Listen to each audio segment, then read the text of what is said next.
Hello guys. This is my YouTube channel interesting इरमानी।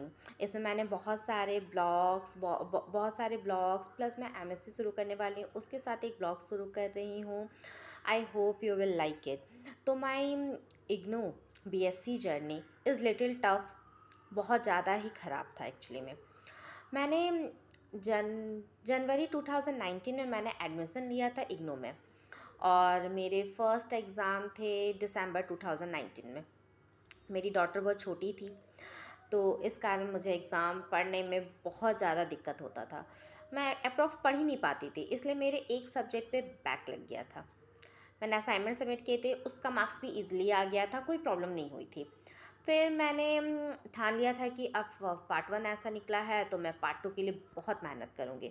मैंने वैसे ही किया, पार्ट 2 के लिए मैंने बहुत मेहनत किया था। बुक्स थोड़े लेट आते हैं, मैं मानती हूँ, लेकिन बुक्स बहुत अच्छे रहते हैं।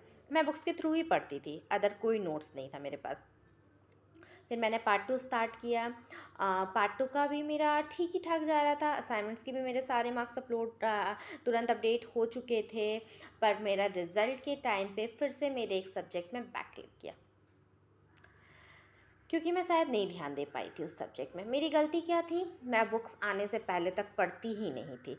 मेरा अप्रॉक्स ध्यान रहता था कि बुक्स आएगा तो पढ़ूंगी, पर ये बहुत ही गलत था, क्योंकि इग्नू के जो स्टडी मटेरियल्स रहते हैं वो अपलोडेड रहते हैं, फिर भी मैंने नहीं पढ़ा।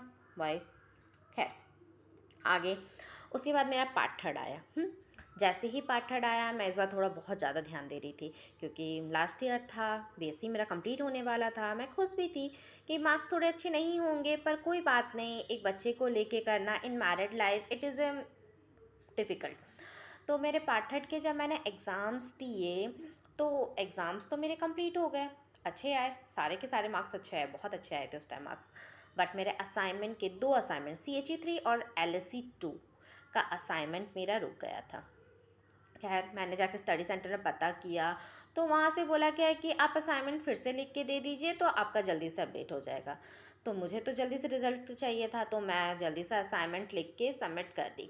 ठीक है, सबमिशन हो गया जब असाइनमेंट का, तो फिर भी मैं मार्क्स भी अपडेट हो गया असाइनमेंट के, उसमें भी बहुत सा ज़्यादा टाइम लग गया, कुछ मंथ्स लग गए थे। फिर मार्क्स तो अपडेट हो गया असाइनमेंट के, उसके बाद भी मेरे रिज़ल्ट में ग्रेड कार्ड कंप्लीट नहीं हो रहा था। फिर मैंने मेल किया आरसी में, मेरा आरसी रांची है, तो वहाँ से पता चला कि मेरे MTE 1 के प्रोजेक्ट कैंसिल हो गया है ड्यू टू कॉपीराइट। मुझे एक मेल भी मैं मुझे एक पोस्ट भी आया था, लेकिन बहुत लेट आया था। ठीक है, तो फिर मैं स्टडी सेंटर गई, वहाँ पे पता किया किस वजह से ऐसा हुआ, तो वहाँ बोला गया कि फिर से आप प्रोजेक्ट लिख के सबमिट कीजिए। हुँ, तो मैं फिर से प्रोजेक्ट लिख के सबमिट की। प्रोजेक्ट लिखी, पोस्ट करवाई, उसमें बहुत सारे मेरे पैसे लॉस हो गए। मैं प्रोजेक्ट लिख के फिर सबमिट भी कर दी, कोई बात नहीं, चलो भई एग्ज़ाम तो कम से कम क्लियर हो जाएगा ये सोच के। फिर मैंने प्रोजेक्ट सबमिट कर दिया, फिर मैं 3-4 महीने बैठी रही कि अब प्रोजेक्ट के मार्क्स आएंगे तब ना मेरे मार्क्सिट आएगा।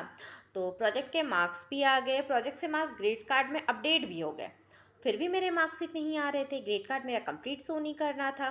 फिर मैंने आरती में मेल किया, तो फिर वहाँ से फाइनली क्या पता चला कि मैंने पार्ट 2 में गलत सब्जेक्ट चूज़ कर लिया था। मुझे एम मेरा मैथ है, मेरा मैथ मेजर है, तो मुझे MTE 3 कोर्स नहीं चूज़ करना था, पर मैंने कर लिया। चलो, मैं मानती हूँ मेरी गलती थी, शायद मुझे समझ में नहीं आया होगा, इसलिए मैंने कर लिया, गलती से जो भी हुआ, खैर वो इट्स नॉट इम्पॉर्टेंट। फिर मैं पूछी अब क्या करना होगा, तो लोगों ने कहा कि कोर्स चेंज करवाना होगा, आपको CHE 4 लेना होगा या कोई भी केमिस्ट्री कोर्स चूज़ करना होगा। तो मैं हड़बड़ा गई कि मैं ऐसी टेंशन में थी, क्योंकि मेरा BSc ठीक से कंप्लीट नहीं हो पा रहा था।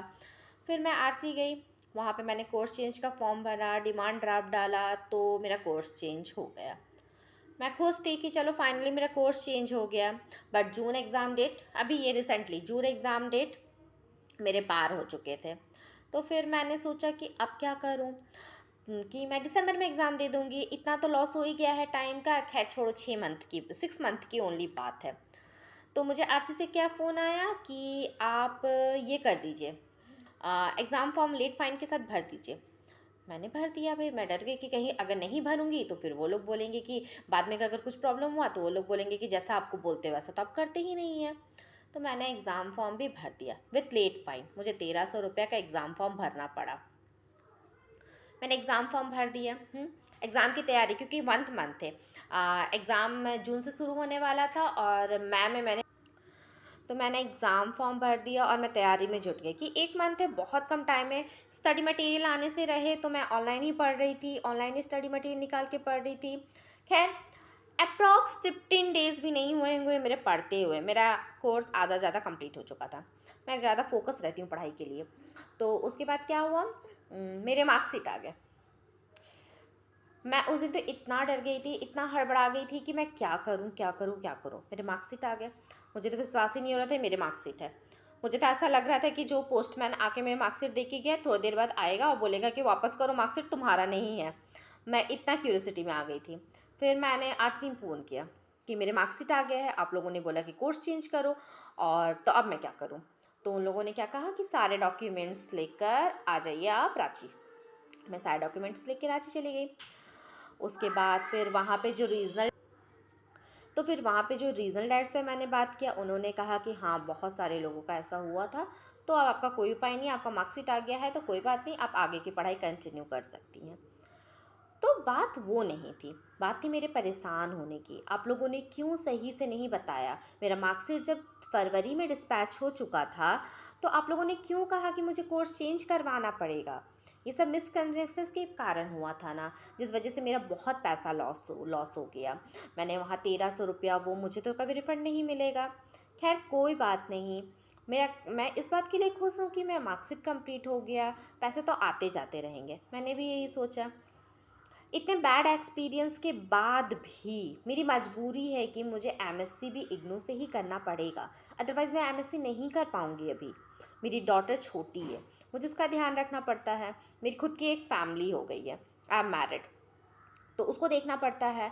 इसलिए मैं एमएससी थ्रू कॉलेज नहीं कर पाऊँगी, और अगर करना भी चाहती हूँ तो मुझे अभी 1 ईयर बैठना होगा, मुझे माइग्रेशन इग्नू से निकलवाना पड़ेगा, उसके बाद ही मैं कोई कॉलेज में एडमिशन ले पाऊँगी। और अगर मुझे इग्नू के थ्रू एमएससी करना है तो मैं कर सकती हूँ, तो मैं अब इग्नू के थ्रू ही करूँगी। अब चाहे उसमें 3 ईयर्स लगे, 4 ईयर्स लगे, भगवान भरोसे। आई hope you will understand, you enjoy it. आप मेरा बैड एक्सपीरियंस नहीं समझिएगा, बट मेरी मजबूरी समझिएगा इसे। Thank you. Please like and subscribe my channel. मैं एमएससी का वीडियोज़ अपलोड करते जाऊँगी, साथ ही साथ आपको बताते जाऊँगी कि आगे का प्रोसीड्यूर क्या है, मैंने असाइनमेंट कब सबमिट किए, मैंने असाइनमेंट कैसे बनाया, नोट्स कैसे बनाए, एक्सेट्रा एक्सेट्रा। Thank you.